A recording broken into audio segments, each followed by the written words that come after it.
Pessoal, boa noite. Quem está entrando na live.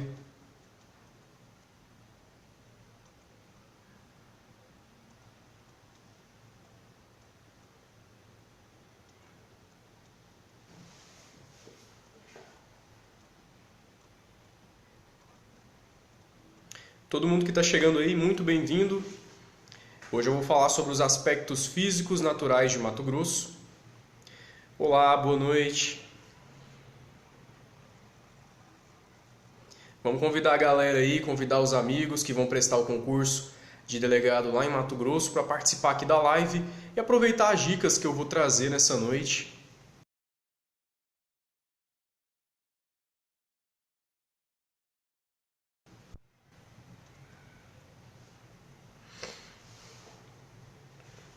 Antes do pessoal ir entrando aí, vamos comentar de qual lugar vocês estão falando para a gente poder ter uma dimensão aí.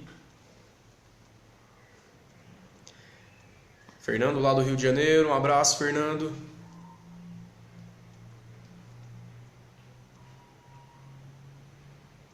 Ó, tem Cuiabá, tem Pará.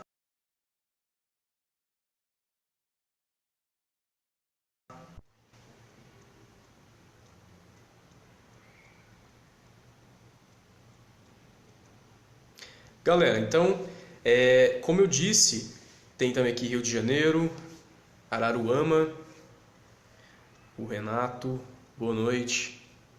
Pessoal, como eu disse no começo, essa live eu vou tratar aspectos físico-naturais de Mato Grosso. Eu vou destacar aqui o que é mais importante desses aspectos e também fazer uma correlação desses aspectos com outras temáticas. Por quê? A Banca CESP, que é a organizadora do delegado aí de Mato Grosso, ela costuma fazer a correlação dos dados. Então ela pode correlacionar aspectos físicos naturais com economia, por exemplo. É o que eu vou tentar fazer aqui nessa live. E vocês podem ir participando, que ao longo dessa conversa eu vou tentar aqui ao máximo responder as mensagens que forem chegando. Para começar a nossa conversa nessa noite, eu quero falar sobre a extensão territorial de Mato Grosso. É um estado, quando a gente pega o mapa do Brasil, é um estado que ocupa aí uma extensa área do território brasileiro, aproximadamente 903 mil quilômetros quadrados é a extensão territorial de Mato Grosso, o que corresponde a 10% do território brasileiro. Isso se a gente for desconsiderar que o território mato-grossense, até o século XX, ele tinha uma outra dimensão territorial. O território era muito mais extenso do que ele é hoje. Tanto que houve, lá na década de 70, a criação do estado de Mato Grosso do Sul e o desmembramento da porção norte do estado com a porção sul, que foi criado depois do estado de Mato Grosso do Sul. Então imaginem, lá no século XX, né, a dimensão territorial que tinha Mato Grosso e após o desmembramento ainda é um território aí com uma extensão territorial significativa. Então aproximadamente 10% é a área hoje do estado de Mato Grosso, que dá em mais de 903 mil quilômetros quadrados. E devido a essa extensão territorial, nós temos uma dinâmica físico-natural em Mato Grosso muito diversificada. Nós temos relevos ali em regiões que são muito diferentes. Nós temos também variações climáticas em determinadas regiões do estado, como também a vegetação. Só para ter uma ideia, dentro do estado de Mato Grosso, nós temos aí 3 domínios morfoclimáticos, 3 biomas brasileiros que fazem parte hoje do território mato-grossense. A gente vai falar sobre eles daqui a pouco. Antes de começar a aula, pessoal, o que eu indico? Esse assunto aí, aspectos físicos naturais. É muito legal o candidato procurar lá na internet, lá no Google mesmo, vai lá no Google Imagens, joga lá mapa de relevo de Mato Grosso, mapa climas de Mato Grosso, mapa hidrografia de Mato Grosso. Por quê? Geografia é a análise do espaço, né? Então a gente tem que ter no mapa um elemento importante para analisar o espaço. Principalmente quem não conhece muito a geografia de Mato Grosso, quem é fora do estado de Mato Grosso, ou até quem é do estado de Mato Grosso e não tem muito conhecimento dos aspectos geográficos, é legal você já ir interagindo com esses mapas, fazendo uma leitura desses mapas para entender toda essa dimensão geográfica que o estado de Mato Grosso tem. A começar, por exemplo, com o mapa político, né? Tenta ver lá a divisão política do estado de Mato Grosso, a composição dos municípios de Mato Grosso, onde eles se localizam, porque vai que tem uma questão de geografia que trata de um município que está localizado em determinada região. Então é importante já ter essa noção espacial do território mato-grossense e dentro dos aspectos físicos naturais, isso é muito importante. Então eu vou destacar aqui quais aspectos físicos naturais. O relevo. O que é o relevo? O relevo é a forma da superfície. A hidrografia, a vegetação e também o clima. São os 4 aspectos físico-naturais mais importantes que compõem aí o espaço do território mato-grossense. Começando pelo relevo. Como eu disse no início dessa live, por ter um território extenso, né, o estado ele tem várias formas de relevo.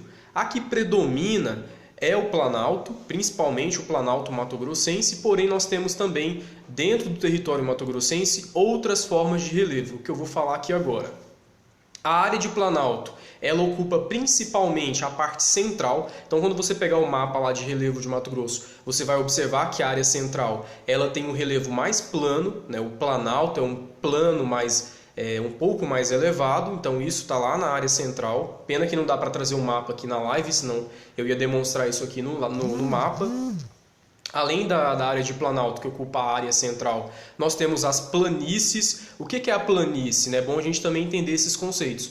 Eu acho interessante eu falar, né, explicar o que é o conceito, porque tem muito candidato que ainda confunde esses nomes, conceitos que são estudados lá no ensino fundamental, então é bom a gente retomar eles. A planície também é uma área plana, só que a diferença da planície para o planalto é que a planície forma áreas inundadas, áreas alagadas. O que nós temos lá na porção oeste de Mato Grosso? Qual que é a principal formação de relevo? É o Pantanal, né? Então é uma área inundada, está lá na parte oeste do estado. Além das planícies, nós temos também em Mato Grosso a formação das depressões, ou também as chapadas, que é o que a gente mais utiliza aí na linguagem geográfica sobre a geografia brasileira. As chapadas também fazem parte então do relevo, é um plano mais elevado, porém tem uma acentuação ali na borda dessas formações. As chapadas elas estão sobretudo no sul do estado de Mato Grosso. Então nós vimos aqui 3 formações de relevo. O planalto, que está na área central, temos lá na parte oeste a planície e temos também as depressões ou as chapadas que estão principalmente na parte sul. Se eu pegar um mapa de Mato Grosso, eu vou ver a formação inclusive de algumas chapadas na parte sul. E eu vou destacar aqui uma delas, inclusive, que é a Chapada dos Guimarães, é uma das mais conhecidas aí de Mato Grosso. Em relação ainda ao relevo, uma característica fundamental para a gente entender no relevo é a altitude. O que é a altitude? O que significa esse termo altitude? Significa, né, a gente pega o relevo, a gente vai ver qual que é a altura desse relevo ao nível do mar. E Mato Grosso, como a parte principal do relevo mato-grossense é o planalto, o relevo ele tem então baixas altitudes. Em geral, as altitudes que estão ali no relevo mato-grossense, elas variam entre 400 e 800 metros. Agora eu vou fazer uma correlação que é muito importante em relação ao relevo. Como o relevo de Mato Grosso, boa parte tem uma altitude menor, uma altitude menos elevada, isso vai favorecer a mecanização do solo. Tanto que o século XX, quando há um incremento ali de políticas públicas para a produção agrícola em Mato Grosso, eu tenho lá a vinda dessa mecanização, dessa modernização, principalmente ali na área central. Tanto que quando nós vamos analisar hoje a economia mato-grossense, a produção agrícola está concentrada principalmente na porção centro-sul do estado de Mato Grosso. Por quê? O relevo é favorável à mecanização. Tem um relevo plano, porque é um planalto, beleza? Continuando aqui, outro aspecto relacionado aí a aspectos físicos naturais de Mato Grosso é o clima. Também, devido à dimensão territorial de Mato Grosso, eu tenho aí uma variação climática em algumas regiões. Qual que é o principal tipo climático de Mato Grosso? É o tropical super úmido. Então, não se esqueçam, o principal tipo climático de Mato Grosso, tropical super úmido. Uma das características do clima tropical super úmido são médias mais elevadas, que chegam ali na casa de 26 graus, e também um índice pluviométrico, ou seja, ocorrência de chuvas também mais elevado. Por quê? Se eu tenho clima mais elevado, isso vai ocasionar maior incidência de chuvas, né? Toda uma conversão de calor para a formação de chuvas. Além disso, além desse clima superúmido, tropical superúmido que predomina em todo o território mato-grossense praticamente, nós também temos que destacar lá na porção norte do estado. Por isso que eu disse que temos variações climáticas. Lá no extremo norte, nós temos uma influência climática da região da Amazônia. Qual que é o clima da Amazônia? É um clima equatorial. Então, essa influência que a porção norte tem com a Amazônia vai fazer com que o clima daquela região, naquela área ali de transição da área de Mato Grosso para a Amazônia, tenha essa condição climática. Outra questão importante do clima tropical, que a gente também tem que levar em consideração, é justamente a ocorrência desse clima. O clima tropical é caracterizado por duas estações muito bem definidas. Nós temos aí o inverno, né? Inclusive agora nós entramos no inverno aqui no Brasil. O inverno ele é caracterizado principalmente, se a gente for considerar não só o estado de Mato Grosso, mas também boa parte do território brasileiro, o inverno é caracterizado por um período mais seco, né? Um período aí de umidade mais baixa, e nós temos um verão mais chuvoso. Então é uma característica que nós também temos que levar em consideração. Beleza. Vamos agora passar para a vegetação. Também temos uma variedade de formação vegetal no território mato-grossense. São 3 os domínios morfoclimáticos, os biomas que estão ali no território mato-grossense. Teve um candidato que me mandou um tempo atrás um mapa do IBGE e um mapa da Embrapa. E aí ele disse o seguinte: olha, no mapa do IBGE mostra que a maior porção vegetal em Mato Grosso é a porção da Amazônia. Já no mapa da Embrapa, o contrário, mostra que a Amazônia tem uma área menor, áreas de transição, e também nós temos ali uma área maior do Cerrado. E aí ele teve essa dúvida, né? Então, o que eu devo levar em consideração? Geralmente, IBGE e a Embrapa, eles se baseiam em estudos muito diferentes. Eles têm metodologias muito diferentes para levar em consideração a formação vegetal de uma região. Eu costumo, não só eu, as bancas também costumam utilizar mais as definições do IBGE, tá? Então isso é muito importante, pessoal. E em relação às definições do IBGE, quando a gente vai pegar o mapa ali da formação vegetal em Mato Grosso, nós temos principalmente o Cerrado ocupando a maior área no estado, principalmente a área central do estado de Mato Grosso, a área central para a parte leste do estado, então formação do Cerrado. E o Cerrado é aquele bioma muito conhecido porque ele predomina aqui na região centro-oeste. É um bioma caracterizado aí por arbustos menores, troncos mais retorcidos, né, solos ácidos. Então, são características predominantes do Cerrado. Lá no extremo norte, devido à influência com a Amazônia, nós temos a formação vegetal amazônica. Então, é a formação de floresta amazônica mesmo no extremo norte de Mato Grosso. Já na parte oeste de Mato Grosso, nós temos o Pantanal, que é uma outra formação vegetal também muito diferente, né? Áreas mais alagadas, temos ali uma outra característica nessa formação, ok? Vamos chegar então agora aqui, por último, na questão da hidrografia, a rede hidrográfica, as bacias hidrográficas que compõem o estado de Mato Grosso. Em relação às bacias hidrográficas, as bancas elas costumam levar em consideração as duas principais bacias hidrográficas do estado de Mato Grosso. Uma está lá no extremo norte do estado, que é a bacia amazônica, e aí vem todos os rios que fazem parte dessa bacia, como é o caso do rio Araguaia, o rio Tocantins, e também no extremo sul do estado, que é a bacia do rio Paraguai, ou a bacia Platina, que está diretamente relacionada à bacia do Paraguai. Então são essas as duas bacias. No extremo norte nós temos a bacia amazônica e no extremo sul a bacia do rio Paraguai.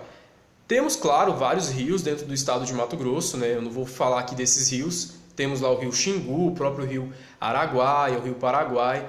A gente não precisa decorar todos os rios, tá? Isso aí não é necessário. Mas entender pelo menos onde essas bacias estão passando lá dentro do estado. Então vai lá no Google, pega lá o mapa da rede hidrográfica de Mato Grosso e vê qual que é a área de influência dessas duas bacias. Tanto a bacia da Amazônia e também a bacia do Rio Paraguai. E aí você vai ver todo o curso dessa bacia, qual que é a rede hidrográfica que está relacionada a essas duas bacias.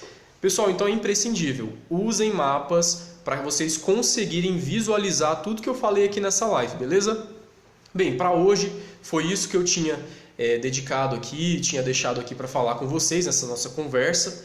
Nós teremos ainda ao longo dessa semana outras lives com outros assuntos da geografia e história de Mato Grosso, mas antes eu quero reforçar um recado que é muito importante em relação ao meu curso, é o curso de Geografia, História e Filosofia, curso de Geografia, História de Mato Grosso e Filosofia, um preço muito especial. Você vai ter acesso a todas as minhas aulas em áudio, são aulas no WhatsApp que eu gravo, tá?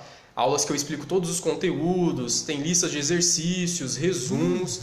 Esse curso, pessoal, está saindo por apenas R$40. Você entra em contato comigo no WhatsApp, é o 62 99333 9697, de novo, 62 99333 9697. Para você ter mais informações, R$40 você vai ter acesso a um curso exclusivo, né, com aulas em áudio, texto, imagem. Eu vou mandar todos os arquivos para você e por apenas R$40. Tem também meu e-book, tá, pela Saraiva por R$100, comigo diretamente pela metade do valor.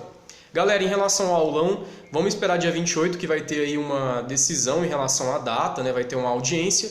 Porém, até então, o aulão vai ser dia 7 de julho, 7h30 da noite no Hotel Fazenda Mato Grosso. Se alterar a data da prova, também vou alterar a data do aulão, beleza?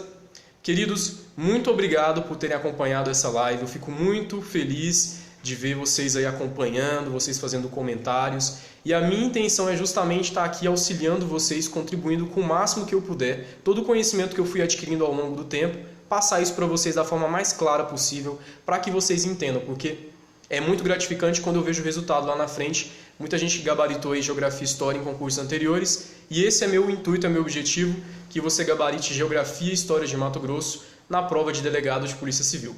Pode contar comigo que eu estou por aí. Pessoal, valeu, uma boa noite para vocês, bons estudos e até a próxima live.